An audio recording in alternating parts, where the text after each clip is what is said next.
One. তার মানে আমরা জানি স্যার কম্পিউটারের মৌলিক ভাষা কিংবা কম্পিউটারের বেসিক ল্যাঙ্গুয়েজ হচ্ছে কি স্যার বাইনারি। তা আপনি যাই টাইপ করেন না কেন বা যাই কিছু লেখেন না কেন কম্পিউটার শুধু জিরো আর ওয়ান ছাড়া কিচ্ছু বুঝে। যদি আমরা একটা উদাহরণস্বরূপ বলি, মনে করেন আচ্ছা না, মনে করেন যে লেখলো, মনে করেন রাতের বেলা মনে করেন তার প্রিয় তোমার কথা বা তার প্রিয়জনের কথা মনে পড়লো, লেখলো ধরেন এই যে এটা লেখলো, ঠিক আছে, মানে সে মেসেজ ড্রপ করলো আর কি, বুঝছেন, মানে এই যে বলে না একজন হুজুর আছেন আমাদের সোশ্যাল মিডিয়া খুব ভাইরাল, মেসেজ ড্রপ করে, এই মেসেজ ড্রপ করলো এটা লেখলো, ঠিক আছে।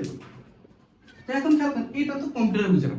আমি জানি কম্পিউটার স্যার কি বুঝে, শুধু জিরো আর ওয়ান ছাড়া কিছু বুঝে না। তো এর জন্য কম্পিউটার একটা স্যার নিজস্ব সফটওয়্যার কিংবা নিজস্ব একটা প্রোগ্রাম ইউজ করে, সেটা হচ্ছে স্যার মানে আমরা বলি যেটাকে বলি স্যার ট্রান্সলেটর। সেই ট্রান্সলেটর পৃথিবীতে মনে করেন আমাদের মানে কম্পিউটারের ভিতরে তিনটা ট্রান্সলেটর সবচেয়ে বেশি মনে করেন জনপ্রিয়। একটা হচ্ছে স্যার কম্পাইলার, ইন্টারপ্রেটার আর একটা অ্যাসেম্বলার। তো ও তো এটা বুঝে না, সে বুঝে কি স্যার জিরো আর ওয়ান, কারণ কম্পিউটার শুধু জিরো আর ওয়ান ছাড়া কিচ্ছু বুঝে না। তো ওই কি করবে, এই লেখাটাকে নিজের ভাষায় ট্রান্সলেট করবে, নিজের ভাষায় যে জিরো আর ওয়ান দিয়ে ট্রান্সলেট করবে, সে বুঝবে, তারপরে সে অপর ব্যক্তি মানে যার কাছে